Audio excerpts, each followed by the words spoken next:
Hello and welcome back to Vanijya educator. मैं मुस्कान चौरसिया। आज हम स्टार्ट करेंगे इंडियन इकोनॉमिक डेवलपमेंट का chapter number 1, Indian economy on the eve of independence. Independence के time हमारी इंडियन इकोनॉमी कैसी थी, ब्रिटिशर्स से आने से पहले हमारी इंडियन इकोनॉमी कैसी थी और ब्रिटिशर्स के आने के बाद हमारी इंडियन इकोनॉमी कैसी थी। हम जानेंगे इंडियन इकोनॉमी के कुछ features at the time of independence. तो बिना टाइम वेस्ट करे हम चलते हैं सीधा अपने टॉपिक पर। सबसे पहले हम देखते हैं कि ब्रिटिशर्स के आने से पहले हमारी इंडियन इकोनॉमी कैसी थी, फिर हम देखेंगे जब ब्रिटिशर्स आ गए तो हमारी इंडियन इकोनॉमी कैसी थी। सबसे पहले तो हमें ये पता होना चाहिए हमारी कंट्री इंडिपेंडेंट कब हुई थी, 1947 में। और ब्रिटिशर्स ने हमारे ऊपर 200 ईयर्स तक राज किया था, यानी कि कॉलोनियल रूल हमारे ऊपर कब तक रहा था, 200 ईयर्स। यानी कि जो ब्रिटिशर्स आए थे वो आए होंगे कोई 47 के आसपास हमारी कंट्री में। तो सबसे पहले हम देखते हैं कि 1747 से पहले, ब्रिटिशर्स के आने से पहले हमारी कंट्री की, हमारी इंडियन इकोनॉमी कैसी थी। पहले तो हमारी इंडियन इकोनॉमी बहुत ज़्यादा वाइब्रेंट और प्रॉस्परस थी। वाइब्रेंट जो ग्रोइंग है और प्रॉस्परस जो ग्रोथ की तरफ मूव कर रही थी, कि बहुत ज़्यादा ग्रोइंग था हमारी कंट्री। ग्रोइंग कंट्री क्यों थी, क्योंकि हमारी कंट्री रिच इन रिसोर्सेज है, हमारे पास बहुत सारे रिसोर्सेज अवेलेबल है जिसके थ्रू हम बहुत ज़्यादा प्रोडक्शन कर सकते हैं, बहुत नई नई चीज़ें बना सकते हैं। हमारी कंट्री जो थी सेल्फ कंटेन्ड एग्रीकल्चर सेक्टर था हमारी कंट्री में। सेल्फ कंटेन्ड का मतलब क्या है कि हम अपने लिए खुद सेल्फ सफिशिएंट थे, मतलब कि हम अपने लिए जितना हमारे को प्रोडक्शन की जरूरत है हम खुद ही जो है प्रोड्यूस कर रहे थे। रूरल एरिया जो था, जितना भी वहाँ से प्रोडक्शन निकल रही थी वो हमारी पूरी की पूरी इंडियन इकोनॉमी को कवर कर रही थी। मतलब कि कहीं से भी हमारे को किसी और के ऊपर डिपेंड होने की ज़रूरत नहीं थी। नेक्स्ट आता है हमारी कंट्री जो थी ग्लोबल रेपुटेशन अर्न करी थी किस चीज़ में, हैंडीक्राफ्ट प्रोडक्ट में, और साथ ही साथ silk, cotton, textile, precious metal and stones में। हमारी इंडियन इकोनॉमी, एग्रीकल्चर सेक्टर तो हमारा सेल्फ कंटेन्ड था कि हम सेल्फ सफिशिएंट थे, हमें किसी की बाहर से कोई भी प्रोडक्शन या बाहर से हम कुछ भी रॉ मटेरियल मंगाने की ज़रूरत नहीं थी।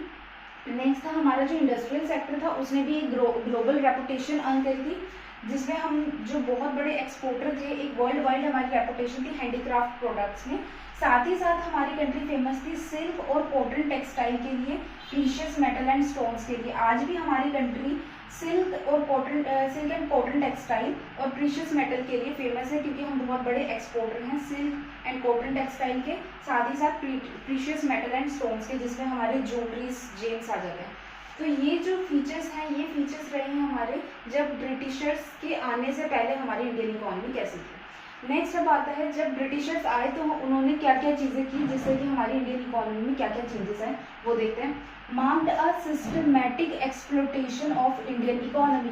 एक्सप्लोटेशन का मतलब होता है शोषण करना, मतलब कि उन्होंने सिस्टमैटिकली हमारी कंट्री में से हमारी कंट्री के रिसोर्सेज को एक्सप्लॉइट करना शुरू किया। सबसे पहले इन्होंने एग्रीकल्चर सेक्टर को एक्सप्लॉइट किया as a source of revenue. पहले हमारी कंट्री में जितना भी एग्रीकल्चर सेक्टर से जितना भी प्रोडक्शन निकलती थी वो सेल्फ कंटेन्ड और सेल्फ यूज कंजम्पशन के लिए यूज होती थी। अपने लिए हर कोई पर्सन प्रोडक्शन करता था और यूज कर लेता था, थोड़ा बहुत अपने नेबर्स को दे दिया करता था अगर जिसके पास एक्सेस होता था।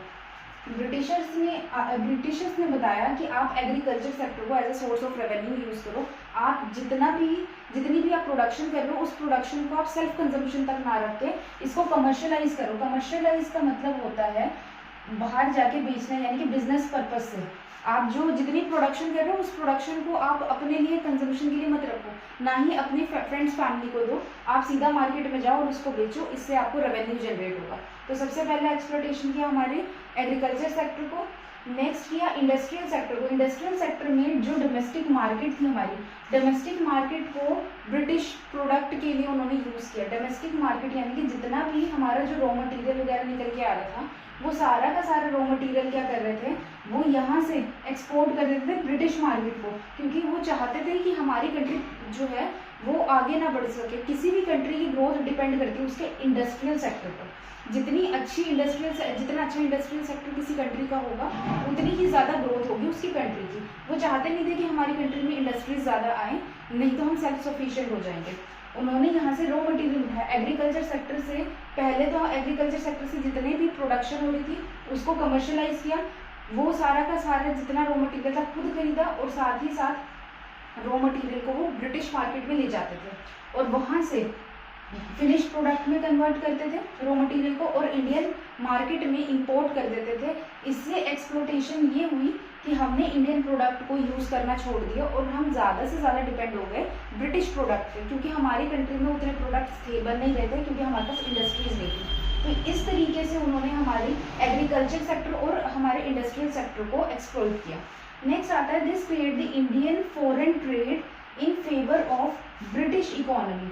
उन्होंने ज़्यादा से ज़्यादा इम्फेसाइज किया कि हमारे पास जितनी भी प्रोडक्शन, जितना भी रॉ मटेरियल हमारे पास है वो सारा का सारा ब्रिटिशर्स ले लें, जिससे क्या है कि वो अपना ज़्यादा से ज़्यादा प्रोडक्शन कर सके, फिनिश गुड्स बना सके।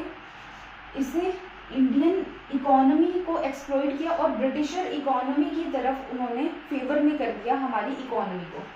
हमारी इकोनॉमी वाइब्रेंट इकोनॉमी से स्टैग्नेंट इकोनॉमी में कन्वर्ट कर दिया। वाइब्रेंट जो ग्रोथ की तरफ मूव कर रही है, स्टैग्नेंट जैसे कि जो स्टेबल हो गई है, जिसमें कोई भी चीज़ नहीं आ रहा है, अगर चेंज आ रहा है बहुत लिटिल चेंज आ रहा है।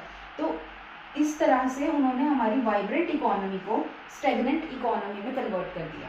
और ब्रिटिशर्स का जितना भी रूल रहा है हमारी कंट्री में, इसे हम कॉलोनियल रूल भी कहते हैं। नेक्स्ट टॉपिक है features of Indian economy at the eve of independence. Independence के टाइम हमारी इंडियन इकोनॉमी के क्या क्या फीचर्स थे वो हम देखते हैं।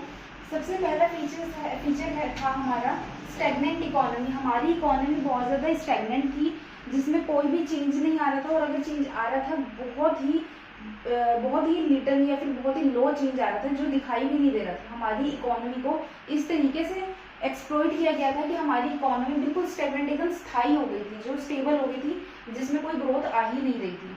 नेक्स्ट है बैकवर्ड इकोनॉमी। हमारी इकोनॉमी बहुत ज़्यादा बैकवर्ड थी। उसका रीज़न क्या है? एक तो हमारी पर कैपिटा इनकम बहुत लो हो गई थी, साथ ही साथ जो हमारी बल्क ऑफ पॉपुलेशन थी, हमारी कंट्री में जितनी पॉपुलेशन थी वो सफ़र कर रही थी अपने बेसिक नेसेसिटी के लिए भी। हमारी कंट्री में at the time of independence जो लोग थे वो खाना भी ठीक से नहीं खा पा रहे थे, 3 टाइम को उनको खाना भी नहीं मिल पा रहा था, वो 2 टाइम ही खाते थे, जिस वजह से हमारी इकोनॉमी क्या थी, बहुत ज़्यादा बैकवर्ड थी।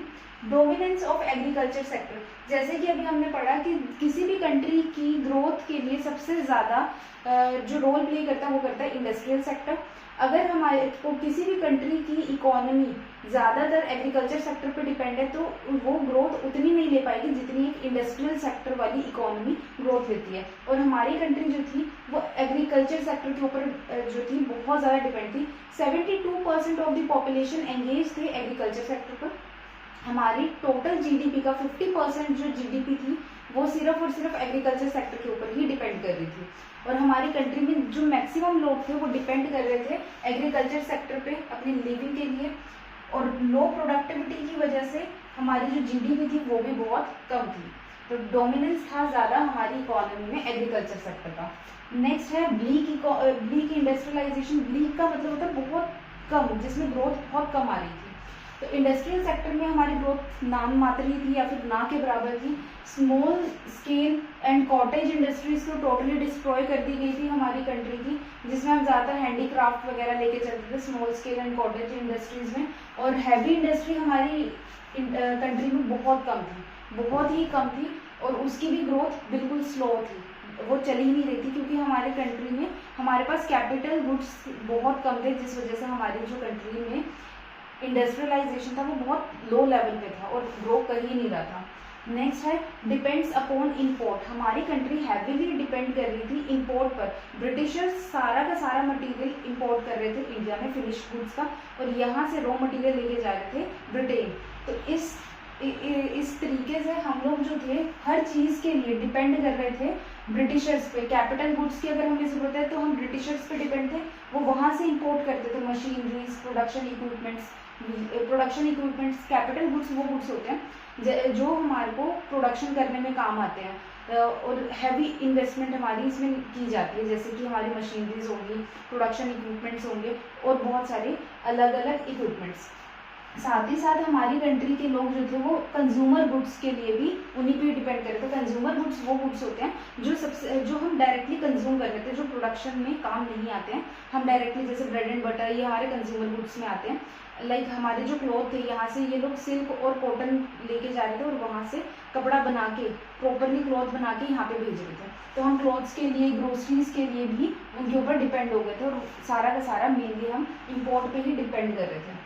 नेक्स्ट है लिमिटेड अर्बनाइजेशन। अर्बनाइजेशन जो थी बहुत कम थी। हमारी इकोनॉमी में सिर्फ और सिर्फ 14% पॉपुलेशन थी जो अर्बन एरिया में रह रही थी। 1948 में 1947 में हमारी कंट्री जो थी इंडिपेंडेंट हुई थी और 1948 में सिर्फ और सिर्फ 14% पीपल जो थे अर्बन एरिया में रह रहे थे। नेक्स्ट इन्होंने बताया है एग्रीकल्चर सेक्टर के अलावा उनके पास कोई जॉब अपॉर्चुनिटी नहीं थी।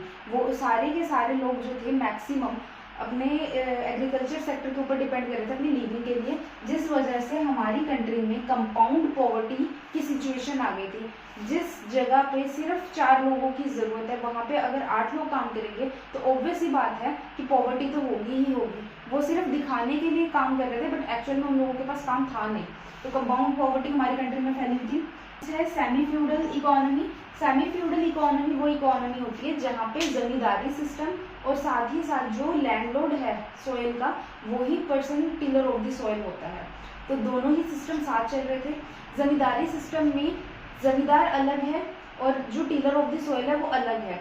जमींदार अपनी ज़मीन टिलर ऑफ द सॉइल को दे देते हैं जो कल्टीवेशन करते हैं और बाद में उनसे लैंड रेवेन्यू लेते थे और मनी की फॉर्म में या फिर प्रोडक्शन की फॉर्म में। और दूसरा सिस्टम था लैंडलॉर्ड सिस्टम, यानी कि जो ज़मीन का मालिक है वो खुद ही टिलर ऑफ द सॉइल यानी कि वो खुद ही कल्टीवेशन कर रहा था। तो दोनों तरीके की सिस्टम हमारी इकोनॉमी में चल रहे थे at the time of independence, at the eve of independence. अगर आपको ये लेक्चर अच्छा लगा हो तो लाइक, शेयर एंड कमेंट ज़रूर करना।